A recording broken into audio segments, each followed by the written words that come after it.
Hi, my name is Hadi, and today I will be giving you a presentation on our SoK work where we give an overview of attacks and defenses against automatic speech recognition and speaker identification systems.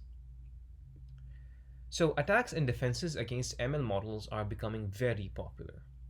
In the case of speech and speaker recognition models, the goal of an attacker is to come up with an audio sample that, when passed to the human will hear a benign command, which is, "What's the time?"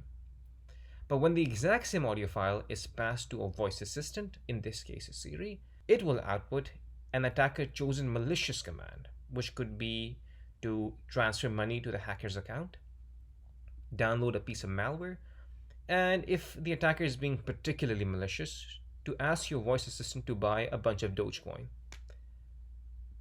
So, why even write an SOK in this space? Well, there has been lots and lots and lots of really good work that has been done in this space. And unfortunately, this has made the space pretty cluttered up. It makes it difficult to see what has been done to death and what open problems still exist. And in this paper, we go out and analyze all of these research papers. We evaluate over 22 different papers using 29 different characteristics. In this talk, I'll give you an overview of some of the characteristics we used and the kind of open problems that still exist. So let's talk about attacks first. While talking about attacks, let's consider an example that most of us can relate to: having an annoying roommate. Now, suppose you live with this annoying roommate and clearly you're not happy about it and you really want to get back at them. Fortunately, they own a voice assistant. And even better, you are a security researcher who knows how to exploit it. And now your aim in life is to cause as much havoc as possible by exploiting your roommate's voice assistant. So let's define your goal here as an attacker. In this case, your goal could either be targeted or untargeted. The example we looked at earlier, where we want to force Siri to download a malware sample, is a form of a targeted attack. Specifically, the goal here is to produce an attacker chosen output, and this is one of the most popular types of attacks in this space. Now, your attack could be untargeted as well, where you just want to force the model to output any transcript that's not the original. And there are a bunch of applications for untargeted attacks, some of which I discussed in the previous talk. But in the case of you attacking your roommate, you'd probably want to use a targeted attack. The audio type, or what the human ear hears, can be also of different types as well. The audio type can be of type clean. This is when the audio sample sounds like a benign command to us, which is, "What's the time?" And this can be particularly dangerous for the victim, because if the victim only hears a benign audio command, the victim is less likely to know that an attack is in progress. And this is the most common type of attack out there. Uh, the audio type can also be of type noisy, where the audio sample sounds like complete garbage to the human listener. So the attacker can play an audio sample that sounds like noise, so the victim might not actually know that an attack is in progress. Or there's a third type where the attack audio is completely inaudible, and that's because the frequencies that make up the audio lie above the maximum frequency range of the human ear, so above 20 kilohertz. Now, these attack audio samples are played uh, to the microphone, and even though the human ear does not pick up the command because it lies above the 20 kilohertz range, the microphone still does record the message. Now, this slide shows the three different ways we can categorize the audio. But the question is, well, how do you actually measure how inaudible or how clean or how noisy these audio samples are? And this brings us to the first open problem. The question here is, how can you quantify the quality of the audio? The problem is, no such single metric exists. Metrics such as the L-based norms that are used in the image domain, or the SNR, which is the signal to noise ratio, are actually insufficient for this task because they fail to capture the intricate ways with which the human ear processes different frequencies. Metrics from the telephony space, such as PESC or MOS, well, these won't work either, and that's because they're designed to capture factors such as jitter, packet loss, factors that are not a byproduct of adversarial attacks. And in the absence of any useful quantitative metric, papers have resorted to user studies, which have been shown to be far more effective than any single metric. So, looking at how to quantify audio quality would be a step in the right direction. Now you can actually pass the attack audio to the victim's voice assistant. And the attack audio can be passed over different mediums. You can pass the audio sample directly to the model using an API call, and this is known as overline. There's no loss while transmitting over this medium, and as a consequence, this sort of medium is easiest for the attacker to work with.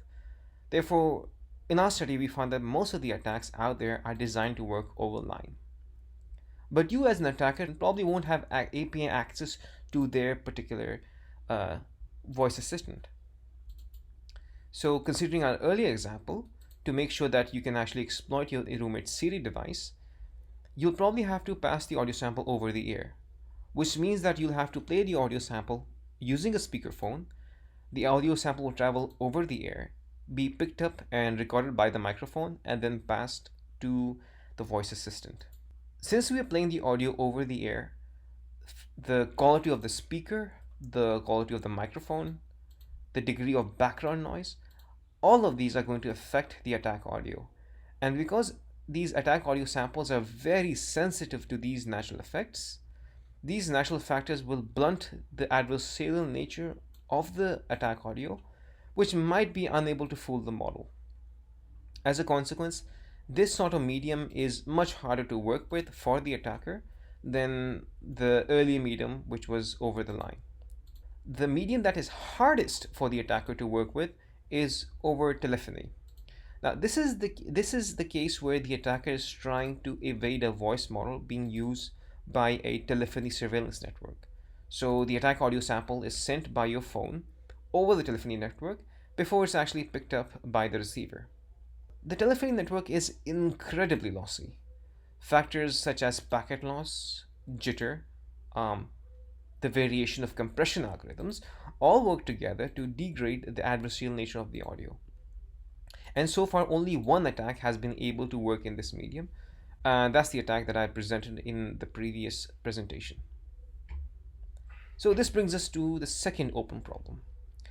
Due to the lossy nature of different mediums, attacks that work over the line tend to fail over other mediums. And if we want to make these attacks usable in the real world, it is imperative that we make them work over different mediums, and this is still an open problem. Let's talk about how much knowledge we have of the targeted assistant itself. This is known as adversary knowledge. The depth of our knowledge will help us decide which attack to use. To better understand this point, we look at the successive stages that make up the voice assistant pipeline, shown in red over here. Now, if you have perfect knowledge of all these stages, then you're said to have white box access or white box knowledge. This is an extreme case not available to most real-world adversaries. And this is because most commercial systems like Siri are proprietary. And unfortunately, most attacks in current literature require white box access and therefore aren't applicable in the real world. Gray box is when you have knowledge of some of the components of the pipeline. This too is unlikely in the real world since how these systems operate are a closely guarded secret. In the black box setup, you have no knowledge of the target, but you do have the ability to make queries. And this is the likely knowledge category that will be available to you as an attacker. Now, the most extreme of all of these is the no box case. This is when you don't have knowledge of the target and you don't have query access either. So you don't know what kind of task the model is trained for. You only know that you want to evade it. And while most attacks in the space require white box access, only one can work in a no box setting. Now, based on the knowledge of the target, you might have a number of attacks available to you.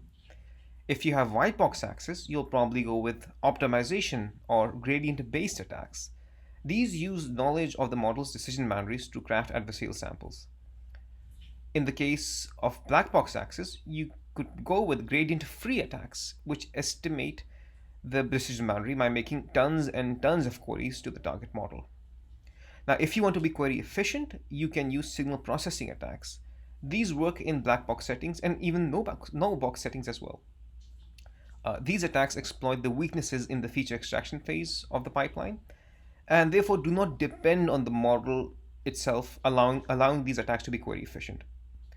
But the problem with signal processing attacks is that you can't create attack samples that sound clean to the human ear and produce targeted outputs. Optimization attacks are really good at that, but they do not work in black box settings. So, what do you do then?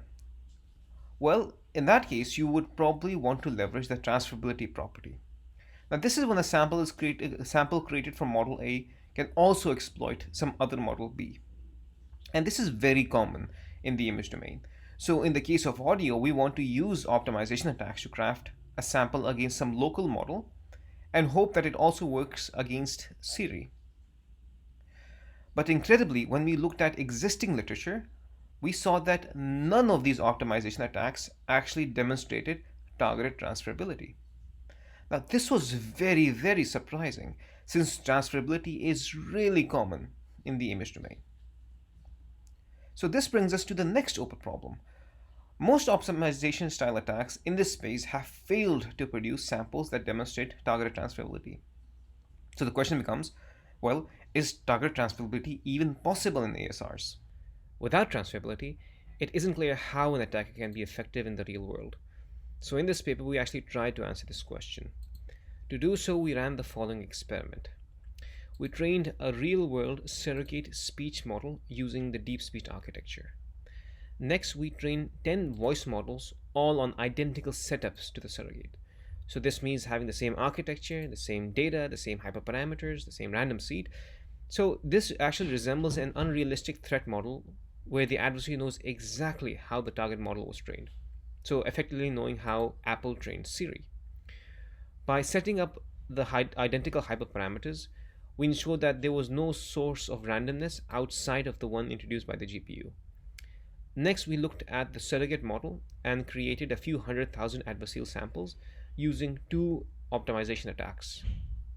We then passed these samples to the 10 target models, and shockingly, we observed that a total of 0% of the samples actually transferred.